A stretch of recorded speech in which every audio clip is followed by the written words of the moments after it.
Olá, tudo bem? Agora são 3 horas e 29 minutos e esse é o Conexão Futura ao vivo aqui pelo canal Futura e também pela internet através do nosso site, futura.org.br. Esse que você está vendo na tela é o No Entrevista, mas eu vou mostrar agora o nosso site, futura.org.br. Aqui você tem todas as informações sobre o canal Futura, os nossos parceiros e também os destaques, futura.org.br. A educação integral vai além de disponibilizar atividades intelectuais durante um longo período do dia. Ela estimula discussões sobre formação e remuneração de professores, múltiplas oportunidades de aprendizagem, interatividade entre matérias, valorização de comunidades que cercam a escola e, claro, qualidade do ensino. É aquela velha matemática, nem sempre mais significa melhor. Então, como equacionar? Será que essa é uma forma de diminuir o índice de repetência no Brasil, que é em torno de 36%? A meta número 6 do Plano Nacional de Educação é considerada por diversos especialistas ambiciosa, mas é factível também para esses especialistas. Até 2024, oferecer educação em tempo integral e no mínimo 50% das escolas públicas atendendo pelo menos 25% dos alunos e das alunas da educação básica do Brasil. Atualmente são cerca de 34% dos alunos que contam com essa possibilidade, que contam com a possibilidade do ensino integral. Será que nós iremos conseguir? Quais são as vantagens e, claro, os desafios de estabelecermos educação integral em todo o nosso território, em um país com dimensões continentais? Essas e muitas outras perguntas serão respondidas a partir de agora. Para isso, nós trouxemos a Maria Isabel Some. Ela é coordenadora geral do Instituto de Incentivo à Criança e ao Adolescente de Mojimirim, o ICA, também do projeto Carpe Diem. Trouxemos o nosso consultor de educação, o Celso Antunes, e a Nazira Arbache, que é pesquisadora do CEMPEC, o Centro de Estudos e Pesquisas em Educação, Cultura e Ação Comunitária, e ela também é coordenadora técnica do Prêmio Itaú Unicef, que nós iremos falar durante o programa, ok? Você, claro que está em casa, é nosso convidado, é nossa convidada. Aproveite para tirar suas dúvidas, compartilhe a sua história com a gente, mande mensagens, comentários, opiniões. Tem 3 maneiras de entrar em contato com a gente, ou seja, super fácil. Facebook na nossa tela agora é Canal Futura Oficial, facebook.com, Canal Futura Oficial. Aqui já tem um post, você coloca o seu comentário aqui embaixo que eu irei provocar os nossos 3 participantes. O nosso Twitter é o @Canal Futura, tá aqui com o Antônio fazendo um sorriso gigantesco de ponta a ponta. É claro, porque também temos estreia no Canal Futura, toda a estação de entrevistas sobre o Plano Nacional de Educação, você consegue ver na tela do Futuro e também no nosso site. Então, @Canal Futura, você entra em contato com a gente ou tem o velho e bom telefone que vai aparecer na sua tela agora, o 21 2273 5020. Seja muito bem-vindo, seja muito bem-vinda. Conexão Futura está no ar. E hoje é especial, porque faz parte do nosso quadro mensal Gestão Escolar.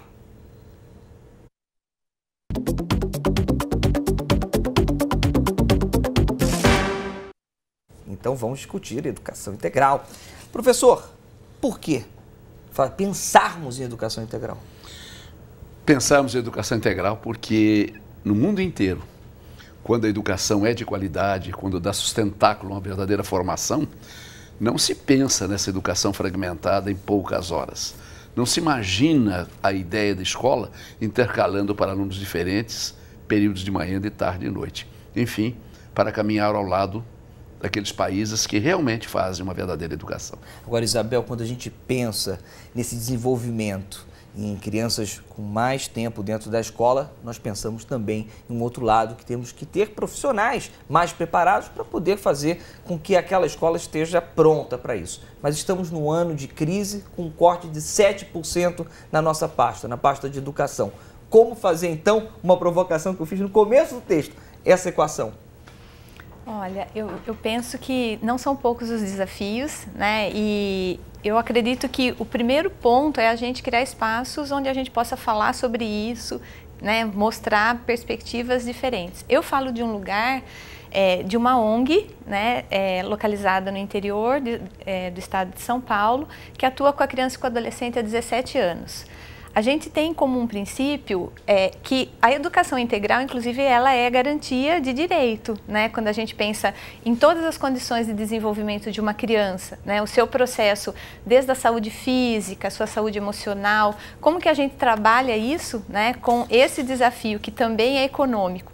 Acho que isso movimentou, por exemplo, por parte do ICA, sempre, né, um desafio de articulação, de sobrevivência. Mas o que nos movimenta mesmo, sempre, é a criança, né? Quando ela chega, o ICA ele existe porque crianças que têm a necessidade de estar em proteção de período integral, ou porque está num bairro de alta vulnerabilidade, ou porque tem famílias que precisam de um apoio para vivenciar esse processo. E elas chegam, né, pelo projeto, através da escola, do Conselho Tutelar, de uma rede de assistência, como que a gente garante que o seu desenvolvimento se dê nessa totalidade? Então começa com olhar para isso. E aí vem o discurso, a conversa, o espaço de aproximação com a escola, né? Então o primeiro momento é o atendimento a essa criança. Deixa eu colocar o seu site agora no ar, projetoica.org.br. Aqui você tem todas as informações do projeto que a Isabel está falando, tem um relatório de atividades anual, aqui em cima tem projetos institucional que você consegue, os parceiros, e tem também, enfim, todas as informações sobre um grande trabalho que vocês fazem de unir a arte à educação. Queria que você falasse um pouquinho mais sobre isso. Bom, desde quase do início da fundação, até onde a gente não tinha a vocação, né, ainda escolhida, o ICA ele estava na tentativa, era esporte, era educação, era reforço escolar, e a arte chegou e trouxe, né, uma proposta que encanta, que desafia, que envolve, que significa. E com 1 ano e meio de projeto se definiu a arte na linguagem do circo, da música, do teatro, da dança e da literatura. Porque a gente compreende na vivência, na prática, que essa força, né, de encantamento, ela acontece quase que naturalmente. A criança, quando ela se entrega, né, dentro de uma atividade que é lúdica, ela se conecta consigo mesma, né? Então é uma elaboração que acontece com ela mesma muda o olhar e, enfim, é a potência que vem, é aquilo que ela sabe, é aquilo que ela consegue, não aquilo que ela não tem ou não consegue realizar. Então... Deixa eu trazer a Nazira para dentro desse jogo, para dentro dessa conversa, porque falamos de formação de professores, falamos agora de multidisciplinas, uma interagindo com outra. Eu quero saber outros pontos que são fundamentais para que nós entendamos ainda mais uma educação integral. Uma educação integral, desculpa, supõe necessariamente que a criança tenha contato, tenha conhecimento, circule pelos espaços da sua comunidade, tenha a possibilidade de trazer a família para participar da sua vida. E aí eu estou reiterando a sua fala inicial de não basta ampliação de tempo. E nesse sentido, reconhecendo a importância dessa circulação no território, a valorização da vida cultural da comunidade, para que ela se aproprie desse conhecimento e exerça a sua cidadania, é que o Prêmio Itaú Unicef elege, por exemplo, o projeto do ICA como um dos vencedores da edição de 2011, principalmente considerando a diversidade desse país. Então, um país de dimensão continental, as regiões muito diferentes entre si, que demandam que exista mais do que um modelo de oferta de educação de qualidade. É essa a aposta do Prêmio Itaú Unicef quando elege, por exemplo, um projeto como o que a Isabel está apresentando, do ICA. Eu vou aproveitar e colocar na tela educaçãoeparticipação.org.br. Aqui você tem muitas informações sobre o Prêmio Itaú Unicef. Descendo aqui tem o programa, quando ele foi criado, mais abaixo, notícias. Nazira, aproveito para, então, educaçãoeparticipação.org.br, está na sua tela. Aproveito para lhe fazer uma pergunta. Por que, então, além de tudo que você falou, por que dar esse prêmio tão importante ao trabalho da Isabel? Pela sintonia fina que existe entre o projeto do ICA e os objetivos do Prêmio Itaú Unicef. O que o prêmio procura identificar nas várias comunidades pelo Brasil afora? essas experiências de organizações da sociedade civil que atendem as crianças articuladas com as escolas públicas. Então, o que você encontra nessas experiências? Uma centralidade do objetivo da ação, da intencionalidade pedagógica, fundamentada no desenvolvimento integral da criança. Então, o ICA representa perfeitamente esse objetivo do Prêmio Itaú Unicef e, por isso, isso justifica a sua premiação. Ele representa claramente essa ação parceira, organização da sociedade civil e escola pública, oferecendo um trabalho de qualidade na formação e proteção social de crianças e adolescentes em condições de vulnerabilidade e, assim, garantindo os direitos preconizados em lei. Atravessando as redes sociais do Futura, eu vou trazer uma pergunta relacionada ao prêmio. Por que ele acontece? Muito comum essa dúvida, hein? Muito comum essa dúvida. Por que o prêmio acontece só de 2 em 2 anos? Ele acontece só de 2 em 2 anos porque ele tem um cronograma de trabalho que olha para as diversas vertentes de atuação. Então, o primeiro ano, que é o ano ímpar de cada edição, ele faz um grande processo de mobilização por um tema, educação integral, aprendizagem que transforma, é o tema desta edição de 2015, e faz essa mobilização chamando as organizações da sociedade civil a participarem do processo de seleção. Esse processo de seleção demanda que as organizações inscrevam, apresentem seus projetos. Ao detalharem seus projetos, elas já fazem um exercício formativo de olhar para a prática que oferece para a criança e para o adolescente e, a partir desse detalhamento, começar a pensar na sua própria revisão. Isso acontece no ano ímpar. No ano par, e aí é um grande diferencial que tem o Prêmio Itaú Unicef, todos os educadores sociais envolvidos com questões de infância e adolescência são convidados a participar de processos de formação.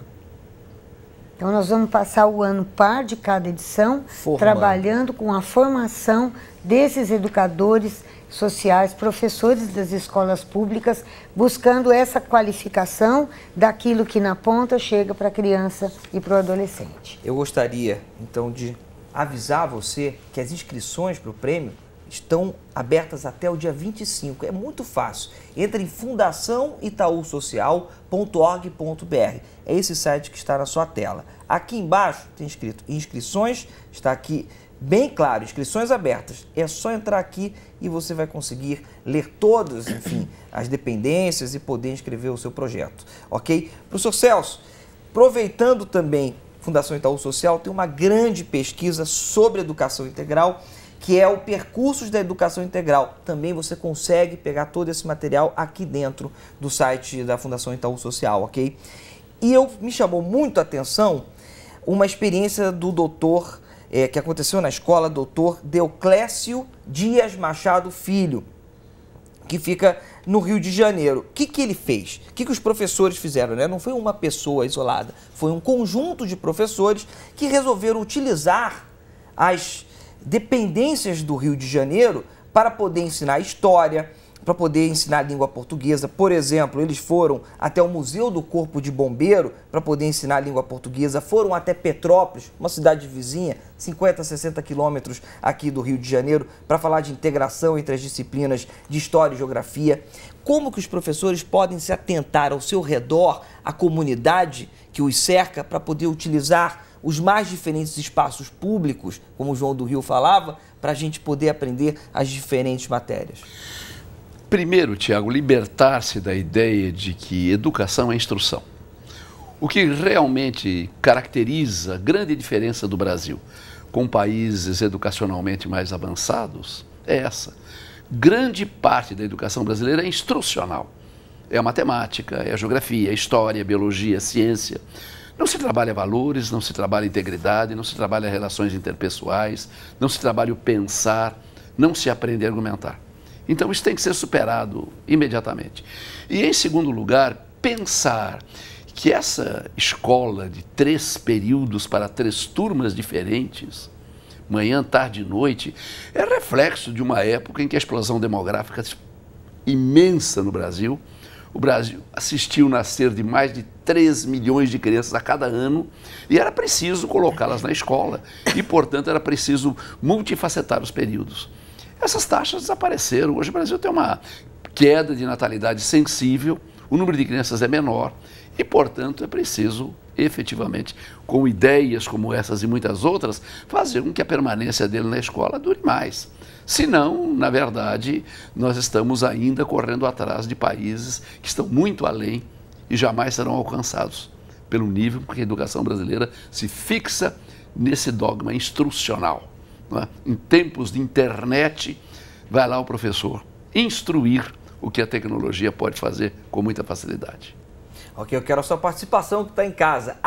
@Canal Futura é o nosso Twitter, a nossa página no Facebook é Canal Futura Oficial. E se você ainda quiser, pode pegar o telefone e ligar para a gente nesse telefone que está na sua tela, o 21 2273 5020. O que você acha sobre a educação integral? Acha que é possível? Acha que não é possível no nosso país? Nós temos quais desafios pela frente? Eu quero saber a sua opinião, é muito importante para construirmos juntos um programa sobre educação integral. Bem, temos uma relação também dentro desse grande panorama desenvolvido pela Itaú Social, uma coisa que me chama a atenção sobre a relação das escolas com parceiros do terceiro setor. O que diz aqui? O que essas parcerias, elas dependem, né? O que os parceiros querem de nós? Que o professor saiba lidar com seus filhos, participar mais da instituição que os filhos frequentam, de modo que esses sintam seus pais mais presentes e atuantes. Nessa parte entra a família também. Como que a família participa do seu projeto?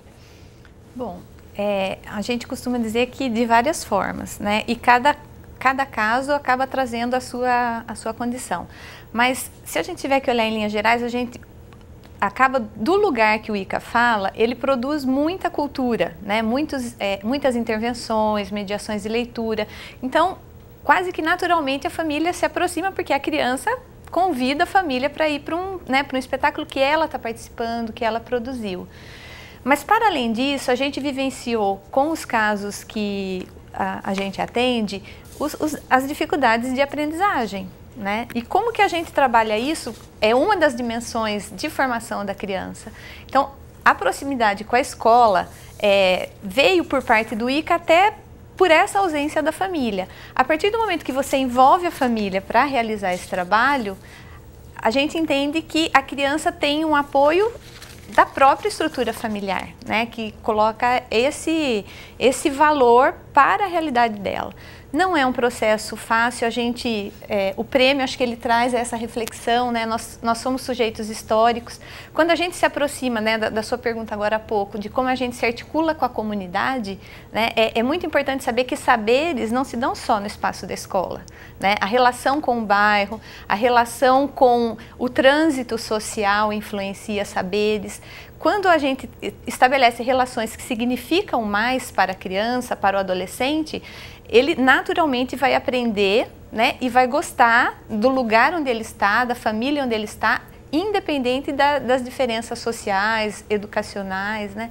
Então, é uma relação muito viva e dinâmica. Então, essa proximidade do espaço de dialogar com a escola, com a família, com a própria criança, porque ela está, né, o nosso foco maior é o desenvolvimento da criança nas suas necessidades, né? Como que a gente vai trabalhar o déficit de aprendizagem se ela chega em casa e sofre, né, agressões, ou não tem diálogo, a família trabalha, não tem tempo para a criança. Então, em algum momento, esse processo tem que ser revisto. E aí são espaços de diálogos, né? Vou fazer uma provocaçãozinha para você que fiz no começo do programa. Uma quantidade maior de horas significa uma quantidade melhor, ou seja, uma quantidade maior de horas significa um melhor aprendizado? Não, de forma alguma. É claro que em alguns casos, você tirar a criança do contexto faz até sentido, porque ela vai ter um tempo maior de não exposição àquele risco. Mas uma educação de qualidade não se constrói só com maior tempo, né? O professor disse bem, né, quando a gente olha para uma comunidade, ela tem vários saberes ali. Se o professor começa a ampliar o olhar para isso, né, de entender a relação da criança, qual é a relação daquela comunidade com o próprio bairro, que bairro é esse, qual é a história desse bairro, uma educação que também contextualize, né? Então, eu acredito que aí a gente bate no desafio da formação dos educadores, mas também de um contexto que precisa ser mudado, né? Um modelo mental que precisa ser transformado. E como que a gente transforma isso? Compartilhando experiências, né, que estão dando certo. E esse compartilhamento de experiências que eu quero saber também sobre a relação entre, enfim, organizações da sociedade civil e escolas públicas. Como é que essas relações, Nazira, podem ser feitas, beneficiando, obviamente, as duas partes? Há algumas condições indispensáveis para que essa parceria se concretize. Nós tivemos oportunidade de desenvolver um projeto de assessoria às 32 organizações finalistas de 2013 e às respectivas escolas parceiras, ano passado, no contexto do Prêmio Itaú Unicef, e foi possível identificar que os avanços dessas parcerias, eles se dão em circunstâncias em que as organizações da sociedade civil e as escolas fazem um planejamento conjunto. Isso é uma condição necessária. Um outro ponto fundamental é que, para que esse planejamento conjunto se concretize, é indispensável que essas duas organizações definam fluxos e rotinas de comunicação. Então, precisa de uma articulação direta entre essas organizações para que, uma vez que ambas tratam com a mesma criança, esteja no centro das atenções, reconhecendo a incompletude institucional, o desenvolvimento integral da criança e do adolescente. Essas duas condições são básicas. Professor, o senhor, eu vou pedir o seu comentário também, os comentários finais nesse programa. Só uma observação em caráter pessoal, mas no meu caso particular, a metade dos cursos e das palestras de treinamento de professores ou de pais que eu dou são promovidas por entidades do setor terciário. A metade. Não me surpreende em nenhum momento estar indo para cá, para lá, para o Nordeste, para o Sul, para qualquer parte, e não está sendo levado pela comunidade. A comunidade, sim, atuou indiretamente, mas o patrocínio é feito por entidades do setor terciário, das mais diversas áreas de atuação. Então, isso já é uma realidade, pelo menos dentro de uma contestação que eu coloco pessoal. Mas no meu caso é isto. É muito frequente essas observações. Outro dia mesmo fiz um curso para professores pago por uma rede de rodovias que tem um trabalho social, por outras entidades. Já é uma prática que, portanto, os municípios que não conhecem, a escola pública que não conhece, se voltem para essa descoberta, porque é muito mais fácil do que aparenta ser. E exatamente dentro da educação integral está esse intercâmbio de culturas, intercâmbio de experiências. Obrigado pela sua vinda, professor. Isabel, comentários finais nesse programa. Eu acredito que essa aproximação dos dois mundos, eu vejo que pode ser uma alternativa. Quando a gente fala de articulação, é aquilo que nos une, né? Aquilo que faz uma parte se conectar com a outra. Como abrir espaços para isso? Acho que começa pelo mapeamento do próprio território, né? Que lugar eu estou, que recursos existem nessa comunidade. Eu acredito que, pela própria história do ICA, a gente sabe que isso não é construído sem barreiras, né? Há obstáculos, há desafios, mas, no geral, quando você traz uma proposta, né, de proximidade de uma ONG, por exemplo, seja na formação de leitores para atuar dentro da escola, sejam em intervenções culturais, sejam em saberes que são trocados naquela realidade, você está fortalecendo, né, as relações desse espaço. E a gente aprende muito nas nossas relações, né? projetoica.org.br é o site do projeto. Você consegue ter todas as informações sobre o trabalho da Isabel e da turma que trabalha com ela. Nazira, vou dar também, mais uma vez, inscrições abertas para o Prêmio Itaú Unicef. Está aqui embaixo no fundaçãoitausocial.org.br. Você tem aqui, só clicar, inscrições abertas, você vai ter todas as informações para poder escrever o seu projeto, lembrando, na educação integral, ok? Nazira, seus comentários. Chegamos ao fim. Falei que voava esse programa, não falei? Falou que era rapidinho, mais rápido ainda do que a gente imagina. Mas eu só queria dizer que nós aguardamos as inscrições de organizações da sociedade civil que trabalham com escolas públicas pela educação integral de crianças, adolescentes e jovens, reconhecendo e reiterando as palavras do professor, a importância da atuação da sociedade civil organizada no atendimento das questões da infância, adolescência e juventude. Obrigado. Eu quero dar uma dica para você. Muita gente ainda tem dúvidas sobre a participação das ONGs. Como é que é o funcionamento, quais são sérias. Então o Jornal Futura, ontem ou anteontem, fez uma série de reportagens sobre ONGs. É só entrar no YouTube e colocar na nossa pasta, na nossa página dentro dessa grande rede social. Você vai colocar aqui, Canal Futura, e aqui embaixo você vai ver uma série de reportagens sobre ONGs. Está logo aqui, muito simples de encontrar, fique à vontade na nossa página no Canal Futura dentro do YouTube. E também não perca na tela do nosso canal, às 8h30 da noite, o programa Entrevista com o jornalista Antônio Góes. São 20 edições, cada uma dedicada a uma das metas do Plano Nacional de Educação lançado no ano passado. O tema de hoje é valorização do professor, que a gente tanto discutiu durante o nosso Conexão dessa tarde. Então fique ligado que o programa também está disponível no site do Canal Futura.